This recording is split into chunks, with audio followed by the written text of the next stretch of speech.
Sir हम 2-3 प्रश्न आपसे करेंगे। पहला सर, गोला हाजीपुर पुल को लेकर के सर आप चुनाव के समय बोले थे कि हम चुनाव के बाद इसको स्टार्ट कराने का काम शुरू करेंगे, मतलब काम उस पर शुरू हो जाएगा, तो क्या बाढ़ के बाद सर काम शुरू होने वाला है? देखिए, मैंने कहा था पहले ही कि चुनाव के दरमियान कुछ लोग राजनीतिक मुद्दा बनाए थे जी सर, कि हम जब चुनाव जीत के इस बार आ रहे हैं तो हम हर विधानसभा में एक स्टेडियम बनाने का काम करेंगे। देखिए, बड़ा अच्छा प्रश्न आपने किया।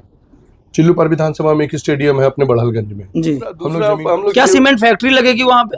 मैंने चुनाव में आपसे मैंने कहा था, क्या कहा था? सीमेंट फैक्ट्री के लिए, एक सीमेंट फैक्ट्री के लिए और एक बर्जर पेंट के लिए। दोनों कंपनियों ने जमीन के लिए मांग किया है और हमारी सरकार और हमारी गीडा जो गीडा है वो पूरी कार्रवाई कर रही है। बहुत जल्द जमीन मिल जाएगा। आप देखेंगे कि दो धुरियापार में लग के काम करेंगे। कांति तिवारी जी का जन्म दिवस है, उस जन्म दिवस के उपलक्ष्य में मैं बात नहीं करना चाहता। मैं क्योंकि वो डायरेक्ट सर उत्तर प्रदेश सरकार को सर वो टारगेट कर रहे हैं सर। क्या कौन क्या कर रहा है? और कह सकते हैं कि मंत्री बनने के बाद आज अपने चिल्लूपार के लोकप्रिय विधायक राजेश त्रिपाठी जी के घर पर पहली बार आना हुआ और आज हम लोग सुबह से ही चिल्लूपार विधानसभा का सघन दौड़ा, एक तरह से मैं कह सकता हूं कि हम लोगों ने किया। और आप लोगों को एक विशेष तौर पर मैं जो चुनाव से पहले जो मैंने अनाउंस किया था, हमने सरकार से और आदरणीय नितिन गडकरी जी से आग्रह किया था कि देवरिया से रुद्रपुर से गजपुर से बांसगांव होते हुए पूर्वांचल एक्सप्रेसवे में उस सड़क को जोड़ने के लिए। तो आज मैं ये कह सकता हूँ मेरे लिए बहुत बड़ा दिन है कि वो सड़क बांसगांव से लेके कौड़ीराम से लेके बांसगांव से लेके सिकरीगंज से तक उसको आकलन के लिए मांग लिया गया है। तो जो मेरी मांग थी, मैं कह सकता हूँ कि बहुत जल्दी सुनी गई। मैं इसके लिए आदरणीय प्रधानमंत्री मोदी जी को, नितिन गडकरी जी को, अपने प्रदेश के मुखिया योगी जी के प्रति आभार प्रकट करता हूँ।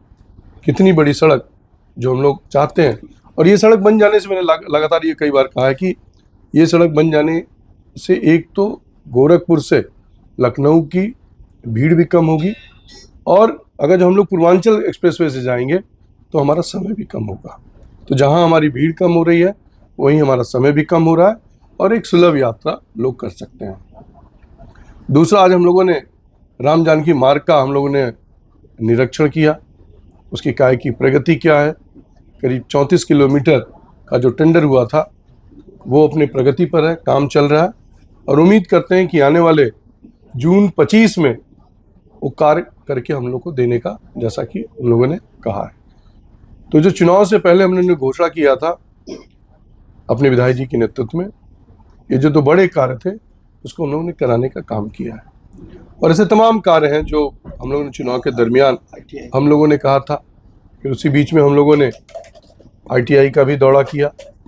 इसी सितंबर में 2 महीने बाद पठन पाठन उस विद्यालय में चालू हो जाएगा। तो हमारे लगता है करीब 250-300 बच्चे जो IT में जो एडमिशन लेंगे उनके उज्जवल भविष्य की मैं शुभकामना करता हूँ और बहुत जल्द हम और विधायक जी उसका उद्घाटन करने वाले हैं।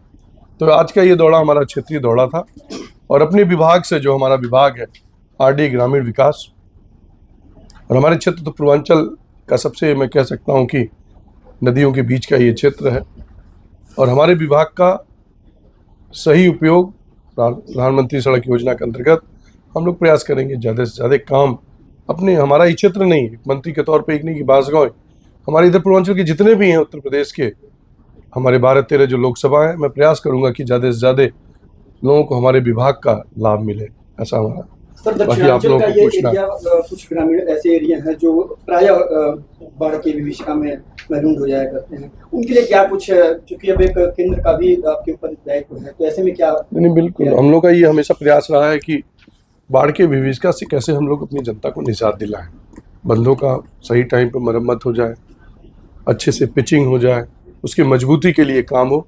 तो हम लोग लगातार इस पर काम कर रहे हैं। मंत्री बनने के बाद मैं कह सकता हूँ कि थोड़ा बेहतर तरीके से मैं कर सकता हूँ। तो हम दोनों लोग मिलकर उसको और आने वाले समय में उसको बेहतरीन ढंग से उठाने का काम करेंगे। पहली बात तो सर मैं आपको बहुत बधाई देना चाहूँगा, केंद्रीय राज्य मंत्री बने आप।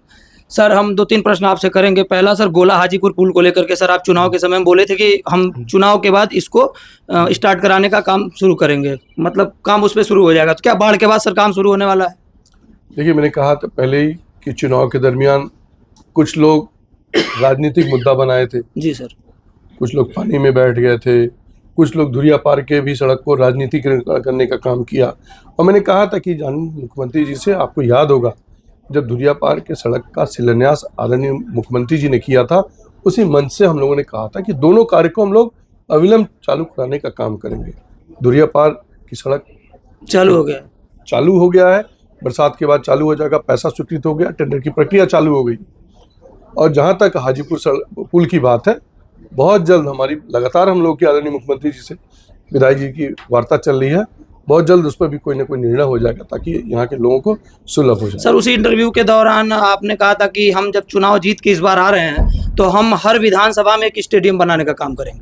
देखिए, ये बड़ा अच्छा प्रश्न आपने किया। चिल्लूपार विधानसभा में एक स्टेडियम है अपने बड़हलगंज में जी। हम लोग जमीन खोज रहे हैं कि हमको अगर जमीन कोई मिल जाए तो हम लोग दूसरे बेल्ट में हम लोग इसको बना लें।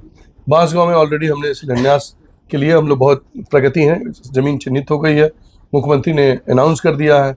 बरहज में अनाउंस हो गया है, जगह नहीं मिल पा रही है। चौरी चौरा विधानसभा में एक मिनी स्टेडियम ऑलरेडी हमने बना दिया है। तो जो आपने प्रश्न पूछा है कि मेरा एक नौजवान होने के नाते, एक खिलाड़ी होने के नाते मेरा ये ध्येय है कि आने वाले समय में 5 विधानसभा में स्टेडियम बना के रहूँगा। वर्तमान समय में एक मुद्दा बहुत गरमाया हुआ है विपक्ष के साइड से। 5 अगस्त यानी कि कल स्वर्गीय श्री पंडित हरकंठ तिवारी जी का जन्म दिवस है। उस जन्म दिवस के उपलक्ष्य में मैं बात नहीं करना चाहता। मैं क्योंकि वो डायरेक्ट सर उत्तर प्रदेश सरकार को सर वो टारगेट कर रहे हैं। सर कौन क्या कह रहा है, मैं इस पर सर आपका ग्रामीण विकास मंत्रालय आपके पास आया हुआ है। ग्रामीण क्षेत्र में मनरेगा और एक गांव में एक जो जल चल रहा है, घर घर पे नल का एक कार्यक्रम, ये दोनों कार्यक्रम सर अपने जमीनी स्तर पर सही सुचारू से काम नहीं कर पा रहे हैं। सर इसमें आपका क्या, कैसे करेंगे कि लोगों को इसकी सुविधा मिले? देखिए, मंत्री बनने के बाद हम लोग जब आदरणीय अपने केंद्रीय मंत्री जी के साथ जब विभाग को रिव्यू कर रहे थे, तो चूंकि मैं भी एक लगातार 4 बार का सांसद होने के नाते मुझे पता है, चाहे मनरेगा हो, चाहे प्रधानमंत्री सड़क योजना हो, चाहे निरालम हो, चाहे RACT हो, ये सब चीज़ें एक समस्या है, उसको हम लोग प्रयास करेंगे जल्द से जल्द उस पर कैसे इसका निस्तारण निकाला जाए। चुनाव के समय सर रोजगार एक बहुत बड़ा मुद्दा था और प्रधानमंत्री श्रम रोजगार योजना भी आपके ही तहत आती है। बैंकों की ऐसी स्थिति है कि जब लोग अच्छे लोग जाते हैं अपने रोजगार के लिए फंड लेने, तो वहाँ पे समस्या यह है कि सही आदमी को लोन नहीं मिल पाता है। सर यह समस्या का निदान कैसे होगा? देखिए, आदरणीय प्रधानमंत्री जी ने इस रोजगार को बढ़ावा देने के लिए बहुत सारी ऐसी योजना लेकर आए। प्रधानमंत्री कौशल योजना, दीनदयाल उपाध्याय कौशल योजना, ऐसे तमाम हम लोगों ने योजना लें कि अपने देश के लोगों को सबको सरकारी नौकरी नहीं दी जा सकती, लेकिन उनको हम ट्रेंड करके उनको सही जगह प्लेसमेंट करा दें। आपने बैंक की बात कही, उसी में तो बैंक देता है, उसके पास अगर जो व्यक्ति जाता है वहाँ पर कोई कागज़ कमी रहती है तो उस समय विलम्ब लगता है, लेकिन जो है अगर जो कहीं ऐसी व्यक्तिगत कहीं शिकायत हो किसी पर्टिकुलर ब्रांच पर, तो आप मुझे बताइएगा तो उसको हम नहीं सर, ये योजना बहुत पुरानी है, लेकिन जमीनी हकीकत यह है कि जितना उसको दिखना चाहिए वो दिखती नहीं है, तो उसको दिखाने का प्रयास हम लोग कर ही रहे हैं। ऐसे तमाम हमारी सरकार की विभिन्न योजनाएं हैं जो लगी हुई है, काम कर रही है। कहीं आपके संज्ञान में होगा तो बताइए, उसको मैं दिखाऊंगा। क्या भविष्य में सर, मैंने चुनाव में आपसे मैंने कहा था, क्या कहा था? सीमेंट फैक्ट्री के लिए, एक सीमेंट फैक्ट्री के लिए और एक बर्जर पेंट के लिए, दोनों कंपनियों ने जमीन के लिए मांग किया है और हमारी सरकार और हमारी गीडा है वो पूरी कार्रवाई कर रही है। बहुत जल्द जमीन मिल जाएगा, आप देखेंगे कि दो उद्योग धुरिया पार में लग के काम करेगा। बहुत बहुत धन्यवाद आप लोग को। सर एक सवाल, जो NH-29 है उसमें जो है कि अगर देखा जा रहा है तो आए दिन एक्सीडेंट जो 4 लेंथ के जो बने हुए हैं उसमें जो है कि जो साइड लेंथ जो बने हुए आज तक वो बन नहीं पाए हैं, उस पर क्या कहेंगे सर? कई जगह जितनी भी हमारी सर्विस लेन है, चाहे गगहा हो, चाहे हाटा हो, चाहे भड़लगंज हो, चाहे बेलीपार हो, ये सब में मैं देख रहा हूँ चुनाव से पहले से मेरे संज्ञान में है जी। बहुत जल्द इस पर हम इसको निशान लोगों को दिलाने का। बहुत धन्यवाद। धन्यवाद सर।